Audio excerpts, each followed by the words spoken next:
बिस्मिल्लाहिर्रहमानिर्रहीम। Dear student, इस video में हम क्वेश्चन नंबर 2 के पार्ट नंबर 1 को सॉल्व करना सीखेंगे। आप देखें कि क्वेश्चन नंबर 2 जो है ये लिखा है फॉर व्हाट वैल्यू ऑफ के, यानी के की किस कीमत के लिए the roots of the given equation, जो दर्ज इक्वेशंस दी हुई हैं, आर इक्वल, उनके जो रूट्स हैं वो इक्वल हैं। यानी आपने इस तरह पढ़ना, रूट्स आर इक्वल। तो डियर स्टूडेंट, रूट्स का जो इक्वल होना है, ये रूट्स की जो होती है ये नेचर होती है।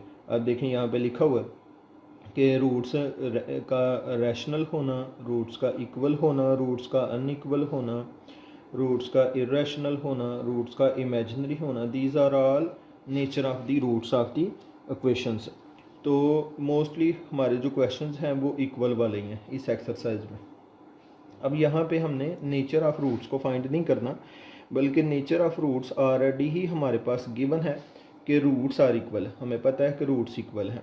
अब इसकी मदद से हमने क्या फाइंड करना है, वैल्यू ऑफ के को, यानी के की कीमत को फाइंड किया करना है, जबकि हमें नेचर जो है वो ऑलरेडी ही गिवन है। अब जो नेचर फाइंड करने वाला क्वेश्चन था वो ओनली फर्स्ट क्वेश्चन था। इसके बाद जितने भी क्वेश्चंस हैं उसमें किसी भी में नेचर फाइंड नहीं करनी, बल्कि नेचर हमें ऑलरेडी ही गिवन होगी। उसको यूज़ करके हमने जो क्वेश्चन है ना उसकी रिक्वायरमेंट के मुताबिक उसको सॉल्व करना है। तो डियर स्टूडेंट, आप देखेंगे जो क्वेश्चन है ये ऑलरेडी ही स्टैंडर्ड फॉर्म में है। तो आपको बताया कि जब भी क्वेश्चन स्टैंडर्ड फॉर्म में होगा तो उसके बाद हमने जो पहला स्टेप करना है वो ये लिखना है ए बी सी की वैल्यूज़ को। ए की वैल्यू यहाँ पे 1 है, बी की वैल्यू है 3 के प्लस 1 और सी की वैल्यू है 4 के प्लस 5। अब नेक्स्ट हम इसको सॉल्व करेंगे। तो आप डियर स्टूडेंट आप देखें कि लिखा हुआ है रूट्स आर इक्वल एज, लिखेंगे यहाँ पे रूट्स आर इक्वल, चूँकि रूट्स जो हैं ये इक्वल हैं।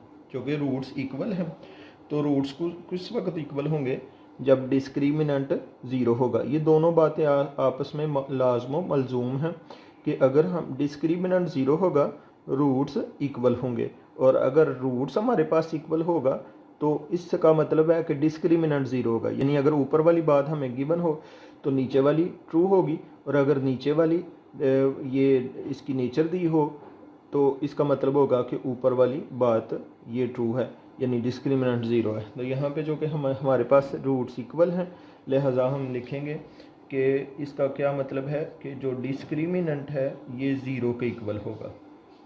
यानी डिस्क्रिमिनेंट क्या होगा, इसका मतलब है डिस्क्रिमिनेंट जो होगा ये ज़ीरो होगा। अगर डिस्क्रिमिनेंट ज़ीरो है तो इट्स मीन इसका फार्मूला होता है बी स्क्वायर माइनस 4ac, ये ज़ीरो के इक्वल होगा। अब इसमें वैल्यूज़ को लगाएंगे।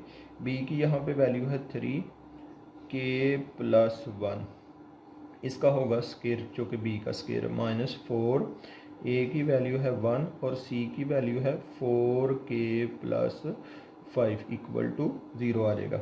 अब इसको सॉल्व करेंगे। 3 का स्क्वायर 9। अब डियर स्टूडेंट इस ब्रैकेट का स्क्वायर ओपन करेंगे, यहाँ पे फार्मूला लगाएंगे A plus B whole square वाला। तो इसके मुताबिक ये होगा first term square plus second term square और plus 2 first term into second term, यानी A square plus B square plus 2ab वाला फार्मूला अप्लाई कर दिए। 4 को 1 से मल्टीप्लाई करेंगे 4, और ये ब्रैकेट एज इट इज़ 4 के प्लस 5 इक्वल टू 0। मज़ीद इसको सिंप्लीफाई करेंगे, 9 ये आएगा के स्क्वायर प्लस 1 का स्क्वायर 1, 2 के माइनस, अब इसको मल्टीप्लाई करते हैं, 4 4 जार 16 के माइनस 4 5 जार 20 इक्वल टू 0। मज़ीद इस ब्रैकेट को भी 9 से मल्टीप्लाई कर देंगे, 9 के स्क्वायर प्लस 9 प्लस 18 के माइनस 16 के माइनस 20 इक्वल टू 0।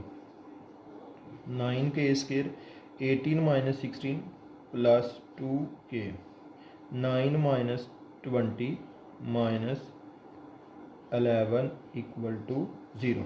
तो दिस इज़, आप देखेंगे डियर स्टूडेंट ये जो इक्वेशन बन गई है ये अगेन एक क्वाड्रेटिक इक्वेशन बन गई है, और इस क्वाड्रेटिक इक्वेशंस को हमने सॉल्व करना है के की वैल्यू के लिए, यानी के की वैल्यू को फाइंड करना है।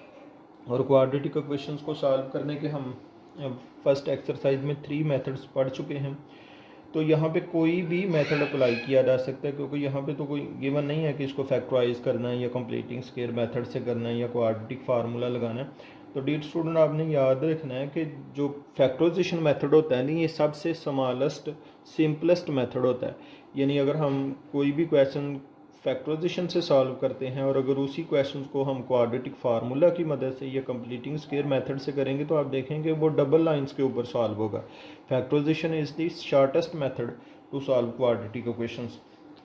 तो यहाँ पे जो हम सबसे पहले फैक्टराइजेशन से इसको सॉल्व करना सीखेंगे कि 9 को 11 से मल्टीप्लाई करते हैं तो ये 99 आता है। अब ऐसे दो नंबर फाइंड करने हैं जिनको मल्टीप्लाई करने से 99 आता हो और उनको सब्ट्रैक्ट करने से, आपको बताया था फर्स्ट एक्सरसाइज में, ये साइन देखना है। अगर ये माइनस है तो माइनस करने से 2 लाना है, अगर ये प्लस होगा तो प्लस करने से उन दोनों नंबर को 2 आना चाहिए। तो ये चूँकि माइनस है तो उन दोनों नंबर को माइनस करने से 2 आना चाहिए। तो वो अगेन 9 एंड 11 ही होंगे जिनको हम पहले मल्टीप्लाई कर चुके हैं।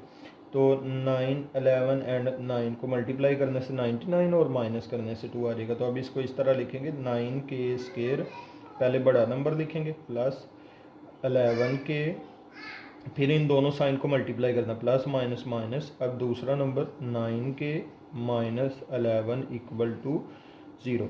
अगेन इसको मज़ीद सिंप्लीफाई करेंगे। फर्स्ट 2 टर्म में से आप देखें कि 9 और 11 में से तो कोई कॉमन नहीं है, के ही ओनली कॉमन होगा। 9 के प्लस 11 माइनस इन दोनों में से माइनस और 1 कॉमन होगा, 9 के प्लस 11 इक्वल टू 0।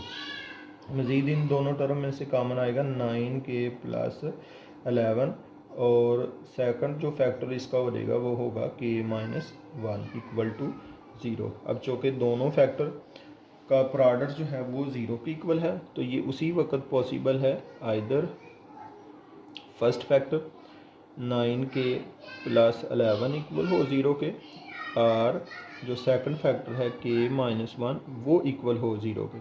अब जो फर्स्ट फैक्टर है इसको सॉल्व करेंगे, 11 को राइट साइड पे ले जाएंगे तो माइनस 11 हो जाएगा, फिर 9 उस तरफ जाएगा तो 11 को डिवाइड कर देगा। तो इस तरह के की वैल्यू, एक वैल्यू को हमने फाइंड कर लिया जो कि है माइनस 11/9। अब इसी तरह सेकंड फैक्टर को सॉल्व करते हैं, 1 राइट साइड पे जाएगा तो प्लस 1। तो इस तरह जो सेकंड वैल्यू के ए की है वो भी हमने फाइंड कर लिए। तो इस तरह डियर स्टूडेंट दो वैल्यूज़ हमने फाइंड कर ली हैं कि आइदर इक्वल होगा माइनस 11/9 के और के की वैल्यू होगी 1। तो this is answer of question number 2 part number 1।